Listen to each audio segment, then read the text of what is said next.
Hello guys, welcome back. நான் உங்கள் VK. உங்களில் நிறைய பேர் புதிய ரேஷன் கார்டுக்கு அப்ளை பண்ணிவிட்டு இல்லைன்னா கரெக்ஷன் பண்ணிவிட்டு 3 மாதம் 6 மாதம் 1 வருஷம் இல்லை 1.5 வருஷம் அப்படின்னு சொல்லி பல நாட்களாக வெயிட் பண்ணிட்டு இருப்பீங்க. அவங்க எல்லாத்துக்குமே இந்த வீடியோவில் ஒரு உற்சாகமான இன்ஃபர்மேஷன் தான் சொல்ல போகிறேன். ஸ்கிப் பண்ணாமல் கடைசி வரைக்கும் பாருங்கள், ரொம்பவே யூஸ்ஃபுல்லாக இருக்கும். அதுக்கு முன்னாடி நம்ம சேனலை யாராவது சப்ஸ்கிரைப் பண்ணாமல் இருந்தீங்கன்னா மறக்காமல் இப்போவே சப்ஸ்கிரைப் பண்ணிக்கோங்க.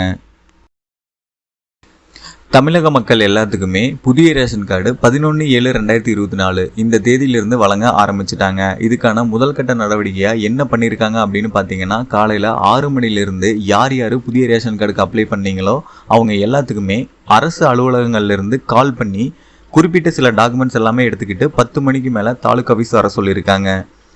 இந்த ப்ராசஸ் எல்லாமே 11ஆம் தேதியே தமிழகம் முழுமைக்கும் நடைபெற ஆரம்பிச்சிருச்சு. இதை தொடர்ந்து அது உண்மையா அப்படிங்கிறத கன்ஃபார்ம் பண்ண நம்ம ஈரோடு டிஸ்ட்ரிக்டில் இருக்கக்கூடிய தாலுகா ஆஃபீஸை வெரிஃபை பண்ணோம்.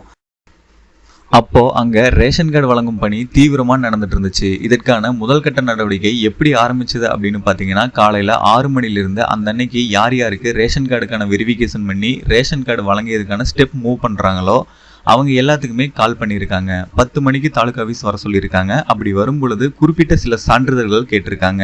அது என்னென்ன சான்றிதழ் அப்படின்னு பார்த்தீங்கன்னா, உங்கள் ரேஷன் கார்டில் எத்தனை ஃபேமிலி மெம்பர்ஸ் இருக்காங்களோ அவங்க எல்லாத்தோட ஒரிஜினல் ஆதார் கார்டு, அதுபோக ஆதார் கார்டு ஜெராக்ஸு, அது மட்டும் இல்லாமல் கேஷ் புக்கு, அதுலேயும் ஜெராக்ஸு ஒரிஜினல் கொண்டு போகணும். அதுக்கப்புறம் உங்கள் ஃபேமிலியில் யார் குடும்ப தலைவியே இருக்காங்களோ அவங்க அப்பா அம்மாவோட ஆதார் கார்டு ஜெராக்ஸு கொண்டு போகணும், ஒரிஜினலும் கொண்டு போகணும். அது மட்டும் இல்லாமல் குடும்ப தலைவியோட கணவர், அவங்களோட அப்பா அம்மா இருப்பாங்க, அவங்களோட ஆதார் கார்டு ஒரிஜினல் ஜெராக்ஸு, இது எல்லாமே கொண்டு போகணும். அது மட்டும் இல்லாமல் நீங்கள் அப்ளிகேஷன் ஃபார்ம் போட்டிருப்பீங்க. 3 மாதம் 6 மாதம் இந்த மாதிரி அப்ளை பண்ணும்போது அப்ளிகேஷன் ஒன்று பண்ணியிருப்பீங்க. அந்த சான்றிதழ் உங்ககிட்ட கொடுத்துருப்பாங்க, அப்ளிகேஷன் ஃபார்ம் அப்படின்னு சொல்லி. அந்த ஃபார்மை கம்பல்சரி கொண்டு போகணும். அதுதான் மெயின். நியூ ரேஷன் கார்டுக்காக போகிறீங்க அப்படின்னா இந்த டாக்குமெண்ட்ஸ் மட்டும் கொண்டு போனால் போதும். சப்போஸ் பழைய ரேஷன் கார்டை வந்து ஆல்ட்ரேஷன் பண்ணுறதுக்காக தான் நான் கொடுத்துருந்தேன் அப்படின்னா உங்களோட பழைய ரேஷன் கார்டை எடுத்துகிட்டு போகணும். அது போக ஆதார், கேஸ் புக்கு, இது எல்லாத்தையும் எடுத்துகிட்டு போகணும். நான் சொன்ன டாக்குமெண்ட்ஸ் எல்லாமே போயிட்டு அவங்க வர சொன்ன டைமுக்கு தாலுகா ஆஃபீஸ் போய் ரேஷன் கடை சம்மந்தமாக ஒரு அலுவலகம் இருக்கும், அங்கே போய் விசிட் பண்ணுங்கள். ஈரோடு டிஸ்ட்ரிக்டில் ஜூலை 11ஆம் தேதி இந்த பணிகளை ஸ்டார்ட் பண்ணிட்டாங்க. அந்த டிஸ்ட்ரிக்டில் யார் யாருக்கு ரேஷன் கார்டு வழங்க ஆரம்பித்தாங்களோ அவங்க எல்லாத்துக்குமே காலையிலேயே ஃபோன் பண்ணி இந்த டைமுக்கு வந்துடுங்க அப்படிங்கிற மாதிரி இன்ஃபார்ம் பண்ணி அந்த ப்ராசஸும் நடந்துச்சு. இதே மாதிரி தமிழகம் முழுமைக்கும் நடக்க ஆரம்பிக்க போகுது. சில மாவட்டங்களில் இதே 11ஆம் தேதியே ஆரம்பிச்சிட்டாங்க. ஸோ உங்களில் யாருக்காவது இன்ஃபர்மேஷன் வரல, இல்லை கால் கீது வந்து எடுக்கல அப்படிங்கிற மாதிரி ஏதாவது டவுட்ஸ் இருந்துச்சு அப்படின்னா நேரடியாக நீங்கள் தாலுகா ஆஃபீஸில் விசிட் பண்ணி உங்களோட டவுட்ஸை கிளியர் பண்ணிக்கோங்க. இல்லை உங்களுக்கு கால் வந்துச்சு அப்படின்னா மறக்காமல் அவங்க சொல்கிற டாக்குமெண்ட்ஸ் எல்லாத்தையும் எடுத்துகிட்டு சொன்ன டைமுக்கு அங்கே போயிடுங்க. இப்போ சொன்னது எல்லாமே ஃபஸ்ட்டு ப்ராசஸ். அதுக்கு அடுத்தது வந்து பார்த்தீங்கன்னா, நீங்கள் அங்கே போனதுக்கப்புறம் உங்களோட டாக்குமெண்ட்ஸ் எல்லாமே வெரிஃபை பண்ணுவாங்க. ஃபஸ்ட்டு அதுக்காக உங்களுடைய அப்ளிகேஷன் ஃபார்ம், அது போக நீங்கள் கொண்டு போன ஒரிஜினல் டாக்குமெண்ட்ஸ், ஜெராக்ஸு, இது எல்லாத்தையும் சப்மிட் பண்ணணும். அது எல்லாத்தையுமே வெரிஃபை பண்ணிவிடுவாங்க. வெரிஃபை பண்ணி அதுக்கப்புறம் உங்களோட டாக்குமெண்ட்ஸ் எல்லாமே அடுத்த டேபிளுக்கு மூவ் ஆகும். அதுக்கப்புறம் அவங்களே உங்களுடைய ரேஷன் கார்டில் இருக்கக்கூடிய நேமை வச்சு கூப்பிடுவாங்க. அப்போ அந்த ரேஷன் கார்டில் இருக்கக்கூடிய குடும்பத் தலைவி இல்லைன்னா குடும்பத் தலைவர் இவங்க மட்டும்தான் அங்கே போகணும். ஏன்னா அவங்கள வச்சு தான் ஒரிஜினல் வெரிஃபிகேஷன், அது போக அவங்க குடும்பத்தில் இருக்கக்கூடிய எல்லா விவரங்களையும் சேகரிப்பாங்க. ஸோ அதுக்காக உங்கள் குடும்பத்தில் இருக்கக்கூடிய குடும்பத் தலைவர் அல்லது குடும்பத் தலைவி இவங்க வந்து கம்பல்சரி அங்கே போகணும். இப்போது உங்களோட டீட்டெயில்ஸ் எல்லாமே நேரடியாக விசாரித்து ரேஷன் கார்டு சம்மந்தமான தகவல்களை சேகரித்து கன்ஃபார்ம் பண்ணிப்பாங்க. ஏதாவது மாறுதல் இருந்தாலும் உடனடியாக உங்ககிட்ட சொல்லிவிடுவாங்க. இல்லை ரிஜெக்ட் ஆகிற மாதிரி இருந்தாலும் அதையும் உங்ககிட்ட இன்ஃபார்ம் பண்ணிவிடுவாங்க. இதுக்கு முன்னாடி இந்த மாதிரி ஓவர் வெரிஃபிகேஷன் எல்லாம் இல்லை எனக்கு தெரிஞ்சு.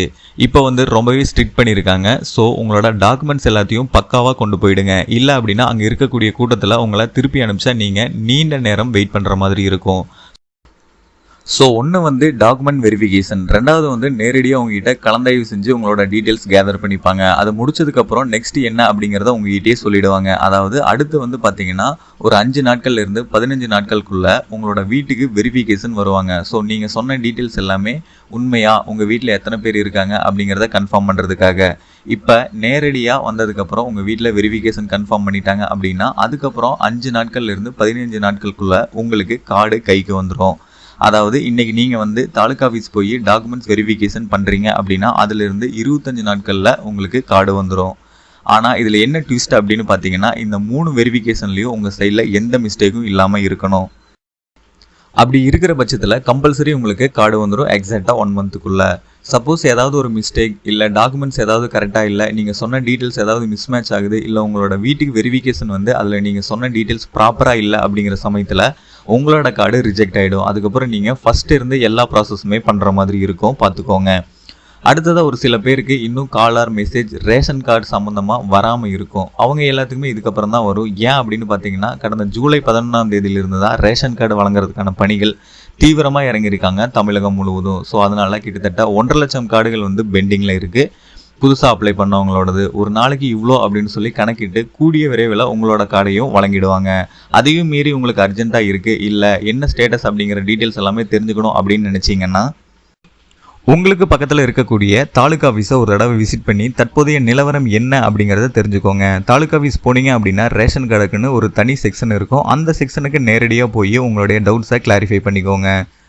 அது மட்டும் இல்லாமல் புதுசாக ரேஷன் கார்டுக்காக அப்ளை பண்ணுறதுக்காக நிறைய பேர் வெயிட் பண்ணிட்டு இருப்பீங்க. அவங்க எல்லோருமே ஒரு 30 நாட்களுக்கு அப்புறம் அப்ளை பண்ணுங்கள். இப்போவும் அப்ளை பண்ணலாம், இருந்தாலும் 1.5 லட்சம் கார்டு வந்து பெண்டிங்கில் இருக்குது. அவங்க எல்லாத்துக்குமே கொடுத்ததுக்கப்புறம் தான் உங்களோட கார்டை எடுக்க ஆரம்பிப்பாங்க. அதனால் ஒரு 30 நாட்களுக்கு அப்புறம் நீங்கள் அப்ளை பண்ணுங்கள். அப்போ தான் உங்களோட கார்டு குயிக்காக வரும். நாங்கள் எங்களுக்கு தெரிஞ்ச அலுவலர்கிட்ட விசாரிக்கும் போது 1.5 லட்சம் கார்டை 20லிருந்து 30 நாட்களுக்குள்ள தமிழகம் முழுமைக்கும் குயிக்காக கொடுக்க சொல்லியிருக்காங்க. அதுக்கப்புறம் எப்பவும் போல கார்டு அப்ளை பண்ணாங்கன்னா 1 மாதத்துக்குள்ள கார்டு கைக்கு வந்துடும், பழையபடி நிலைமை மாறிடும் அப்படின்னு சொல்லி ஆஃபீஸர் சைட்லேருந்து சொல்லியிருக்காங்க. ஸோ நீண்ட நாட்களாக ரேஷன் கார்டு வராமல் வெயிட் பண்ணிட்டு இருந்த எல்லாத்துக்குமே இந்த இன்ஃபர்மேஷன் ரொம்பவே யூஸ்ஃபுல்லாக இருந்திருக்கும்னு நினைக்கிறேன்.